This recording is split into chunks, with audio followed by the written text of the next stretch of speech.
Welcome to Waukesha County GovCast, your source for what's happening in our vibrant community. I'm your host, Hillary Mintz, Public Information Officer. And I'm Sean Lundy, Chief of Staff for Waukesha County Executive Paul Farrow. Each episode, we dive into the latest news, community projects, and the initiatives shaping Waukesha County, where innovation meets public service. From in-depth discussions on local governance to county services, we're here to keep you informed and connected. So whether you're a resident, a business owner, or just curious about local government, join us for a closer look at the heart of your county. Well, welcome to GovCast. Today is Tuesday, November 11th. Hillary Mintz here with my co-host, Sean Lundy. Hey, Hillary. Hey, Sean. Well, today is Veterans Day, and it is a day that we honor all of our brave men and women who are still serving our country, those who have served, and those who have paid the ultimate sacrifice. We will be taking a closer look at how Waukesha County helps our local veterans with our guest from the county's Veteran Services Office. And just last Friday, County Executive Paul Farrow spent the morning at St. John's Northwestern Military Academy in Delafield participating in their annual Veterans Day program. But here's what's happening in Waukesha County. This week, the county board will vote on the $389.2 million budget, and if passed, the county executive will sign the adopted budget. The sale of UW-Milwaukee Waukesha campus is progressing. The county plans to negotiate an offer to purchase with one of the proposers and bring that back to the county board in January for approval. Redevelopment plans include mixed residential use with blend style of the adjoining neighborhoods and helps the city close its housing need gap. The county airport is hiring seasonal part-time snowplow drivers to clear runways during winter. For more information, visit waukeshacounty.gov and click on the Careers tab at the top right.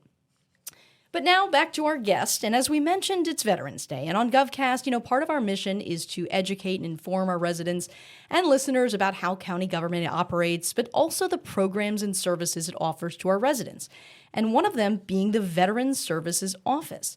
Our guest today is Jeremy Johns, our Veterans Services Officer. Welcome to GovCast, Jeremy. Thank you, Hillary. We're so glad you're here. But before we dive into the work you do for our local veterans, you're a veteran yourself. So tell us, what does Veterans Day mean to you?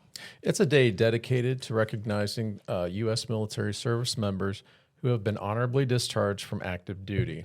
They volunteered to defend the Constitution of the United States at the ultimate cost of their lives. Like Mother's Day and Father's Day, we ought to be grateful every day and express our gratitude as we encounter a veteran for their efforts in preserving our freedoms and protecting our country from outside threats as well as internal threats. So could you paint a picture for us on just of how many veterans do we have here in Waukesha County? What does that landscape look like for your department? How many veterans do you serve on a yearly basis? Okay, so from the current stats that we do have, it's about 19,000 veterans. And then last year we served 3,670 in some way, form, or fashion. Oh. So with all of those residents you just mentioned who are veterans, what are the specific services your office provides? Well, we do veterans compensation claims to the Department of Veterans Affairs, property tax credits for those that are 100% permanent and totally disabled, non-service connected pension, survivor's pension, appeals regarding VA claims, medical enrollment to the VA healthcare system, burial claims, government markers and headstone applications, veteran status on Wisconsin driver's licenses, and provide emergency financial assistance. We offer direction and advocacy and represent veterans to their veterans law judge at the VA Board of Veterans Appeals. So I have this kind of image in my head. I have two. My brother-in-law, my brother and my brother-in-law, both. One currently serving in the United States Air Force, one as a recent retiree. So I'm really familiar with the kind of what they go through on a daily basis, and also what their families go through, and what they're privileged to do as well throughout their years of service. And I think sometimes in people's heads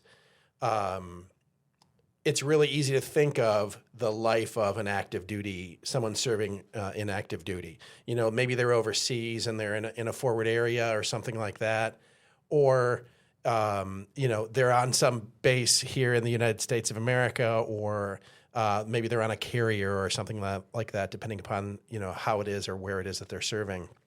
And it is there's so much more to that. The experience of my family members has been that every couple of years they're moving. I mean, that's really life in the military for the family, is that they're being uprooted and they're moving to maybe places across the world.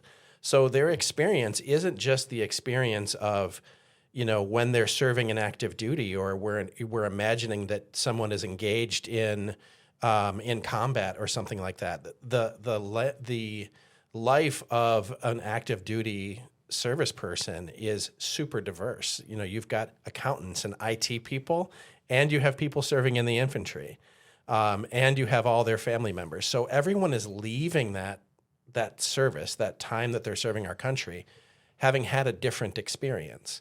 And so I would imagine that it's quite the challenge for you to then, when they are coming to you from all those different kind of potential experiences, that they would have different issues that they're dealing with in the government. So how are you helping them work through all of those issues that they're now experiencing, now that they're not in that sort of lifestyle?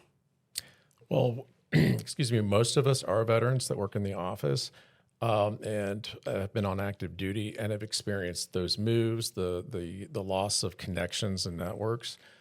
Some, not all veterans, struggle with reintegration into society and even home life in some cases.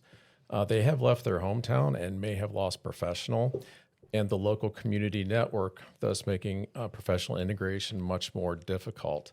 There are also mental health concerns, and they don't fully understand where benefits are, if they are even entitled to benefits, and what those benefits are. But the biggest thing that I've realized is that you have an identity and you're protected for those years that you're on active duty. You are there to do your job that you've been trained to do, which means you don't have to worry about anything else. Finance could be, how you're going to get your stuff paid for. Housing is taken care of for you as well. Insurance, health insurance, you don't see a premium going out of your paycheck. You are taken care of so that you can perform your mission job. Your families are taken care of. It's amazing. E1's private to an O10 4-star general. They get housing taken care of. They also get everything packed up by movers at no cost to them and transferred to wherever they're supposed to be going. That doesn't happen on the civilian side. They now have to start thinking about housing, health insurance, better education if that's the case. They're also trying to reintegrate into a society that if they've lost their connections, their professional connections in the community, they're not just going to walk into a CEO job or a leadership position. They have to prove themselves again. Even though their resume be very extensive, the language isn't the same. I didn't know what a director and a manager and a supervisor was. I just knew that I was an officer. There was the non-commissioned officers. You had the privates, the people that did the frontline work. I did the executive level decisions for them. So it's completely different. And so they also have to learn a whole new language as well. So do you see that as the biggest challenge coming back after being in active duty, is transitioning to other employment? Is that the biggest thing? And we're not talking about retirees, obviously. We're talking about people who were active duty and they're, under retirement age. Is that the biggest challenge? Is that employment function? It's pretty much. And then they most of them will have education benefits depending on their active duty status, or if they went on the reserves and went on to active duty. They may transition straight into a university, which is good. But again, like the basic allowance for housing for the education part's not going to pick up all of the other costs. Loss of identity, there may be a loss of importance. You've got a general officer or a command sergeant major that has their own driver, vehicle, a placard on the front, doesn't have to obey certain things, and then they come into civilian society, and they're just John Smith living next door to you. And nobody knew what they did, and it could really cause a mental health crisis for them. And so when they transition out of that military service, are they having some exit interview and someone is saying, hey, remember, you can contact the VA as soon as you move back to Waukesha? Or how is that working for them? Number one, it's getting better, and yes, they are. They go through TAP class, I forget what, transition planning, and then VA may send, it depends on their unit, they may have somebody like me, a veteran service officer that's accredited, to talk about, hey, you've been in for a day, and it could be up to 20 years, or whatever the deal is. There might be some disabilities you need to claim. You are entitled to compensation because I'll take myself for example. I broke my right ankle while I was doing physical training, and so I have range of motion limitation. I have arthritis. I can't run anymore. We're not violating any HIPAA rules here, are we? He's choosing to disclose my information. So that would have limited me if I was in a manual labor position. So there's compensation to help with that, and it's tax-free. The last time, Jeremy, you and I were doing this video and recording, we were taking a little ride out to the new VA clinic in Oconomowoc, which we're going to talk about in a second. But one thing you said to me that day, though, really stuck with me. You said that, as a veteran yourself, it makes such a huge difference when you're talking with other veterans. And can you talk about that a little bit more, about kind of how you break down those barriers and why that's so important? You will always have something in common with another veteran. You have that camaraderie. As you go through basic training and your different individual trainings, you realize that they're your battle buddy, their brother or sister. They are supposed to be, they're trained to take care of you if you get shot on the battlefield, and you get shot on the battlefield to do the likewise. So you're trusting them with your lives. And so me going in to sit at the VA and then talking with a Vietnam veteran, I have no idea that they might be from a completely different state, total different personal interests, religious, whatever the deal is, but we have that in common, and there's a conversation that can be struck up. You break down those barriers. They do understand what you've been through, the moves, the potentially if you were in a combat situation, those kinds of aspects of life that other people won't be able to understand. So even though you have that bond with your fellow veteran, have you found that some veterans hesitate to contact your office or to speak with you for various reasons? And if so, what would that be? An example just came to my mind. There was a reserve 06 colonel, so he definitely had done at least 20 years. Most of it had been on active duty. That said, the reason why he was late for his appointment is that he'd been sitting in our parking lot. And I'm like, you kind of could have called. I could go out and talk and see what's going on. And he goes, he just couldn't understand.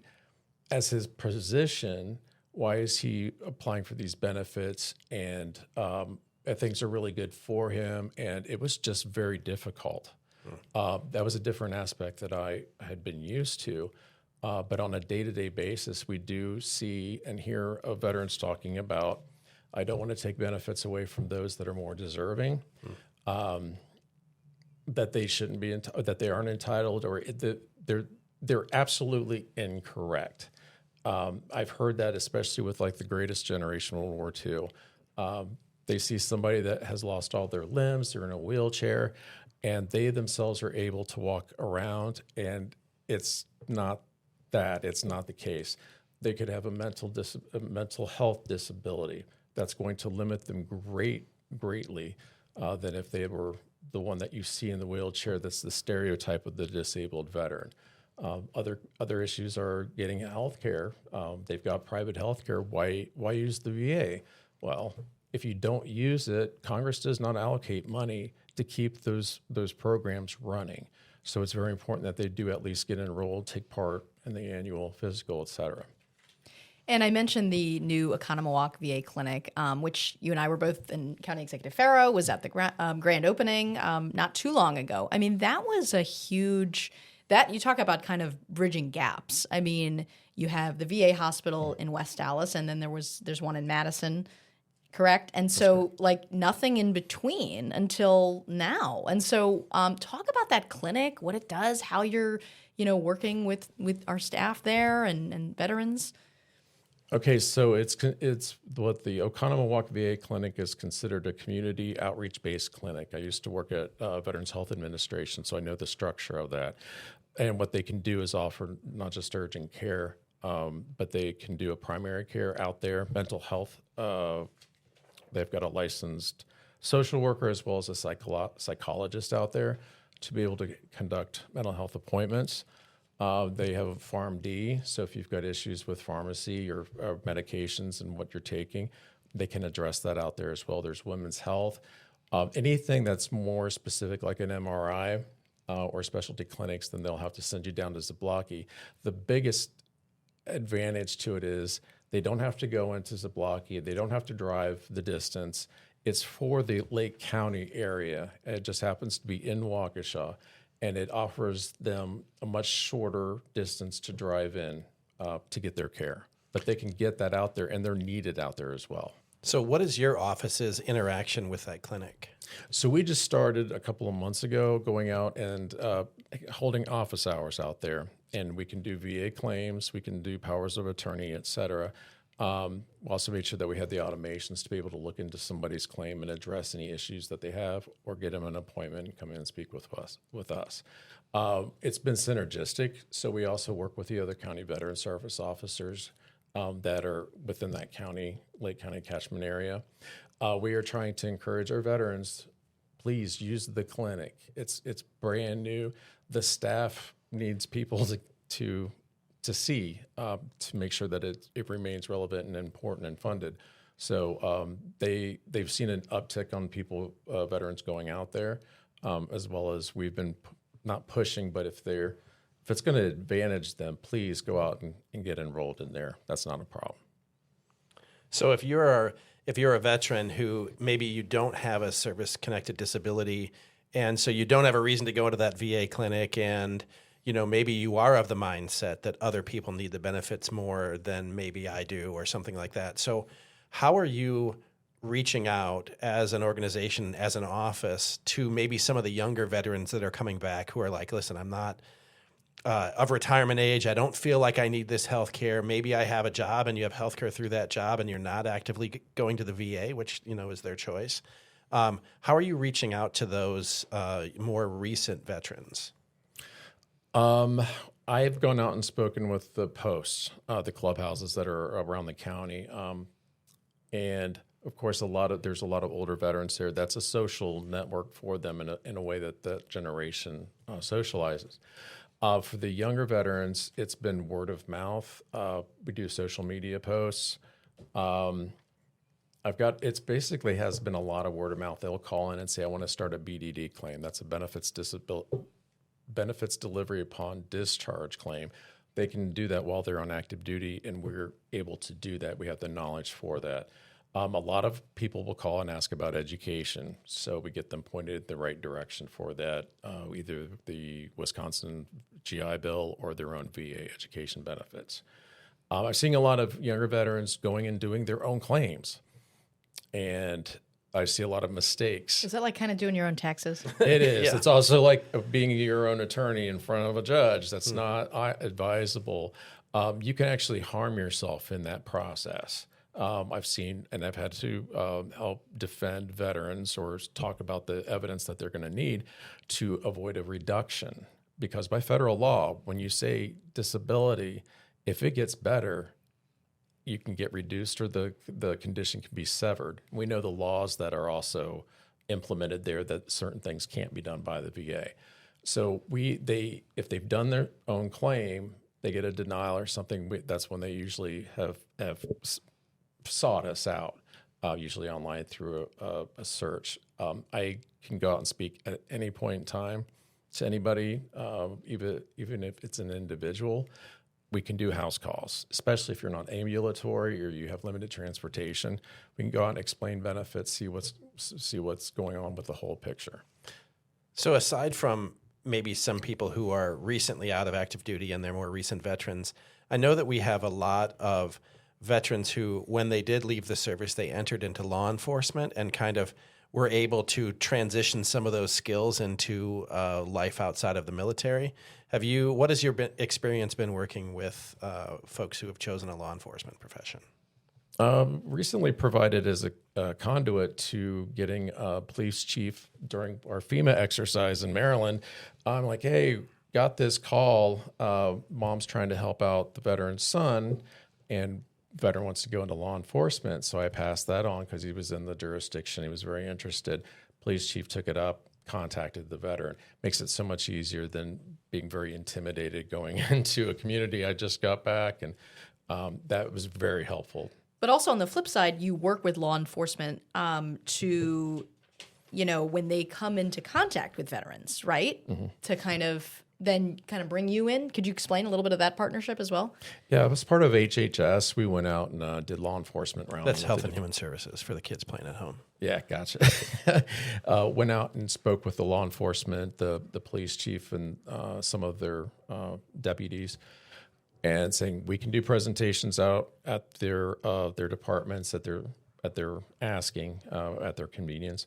We can also speak with the community if they want to set something up at one of the libraries or someplace to be able to speak with the community or community members. But we learned that, hey, you guys also have staff that are veterans. They also have staff that are actively in the reserves or National Guard.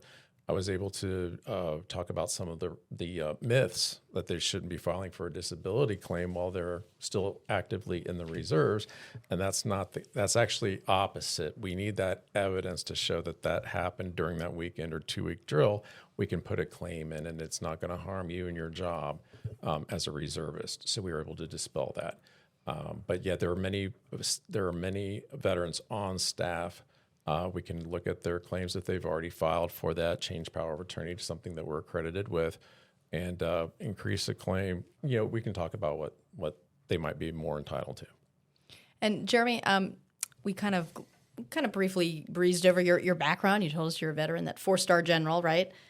I wish, especially for the retirement pay. But yeah. You've been with the county for how long? It's now it will be November 2 solid years then. Yeah. In that time, has there been any case that you've worked on or someone that you've worked with that just really stuck out to you, left a mark with you about, not to put you on the spot here, but just something that really stayed with you as far as, somebody came in, they needed help, and you met that need? It's happened quite a bit, actually, and it's this one gentleman, I actually got a voluntary hug, yes, for permission, but we had been talking about, he was at a 90% disability rating, so without having that number off the top of my head, he might have been receiving about $2,500 tax-free per month in disability. The question was coming up that his mental health was affecting his ability to stay employed, and he was working in the mental health field. I kept looking through, asking him, I need this evidence. I need you to write this. I need anybody that lives with you to do a lay statement. And he calls me out of the blue, and he goes, hey, I've got some more stuff to drop off for you because we're going to do this individual unemployability claim, which is a very interesting process. I said, hey, wait, let's take a look. Oh, I forgot I did this. So check your bank account. Said there's about $40,000 in there. Did you know that? No. I said, you're now scheduler 100%. You don't have to worry about jumping through these hoops. They were able to see that your mental health had gotten worse, and you're straight up. Now you can, if you want to work, you can, but it was pretty amazing. So that does get to happen quite a bit. And then we also have the disappointments as well, but we know how to deal with that. We have the experience and background to deal with those appeals and finding that evidence that can help them out. Well, Jeremy, thank you for serving our country, and thank you for serving our county here and our local veterans. And we hope to have you back on GovCast. But for everybody listening, thank you so much. Follow and subscribe to GovCast, and enjoy this Veterans Day and take some time to reflect. And we'll see you next time.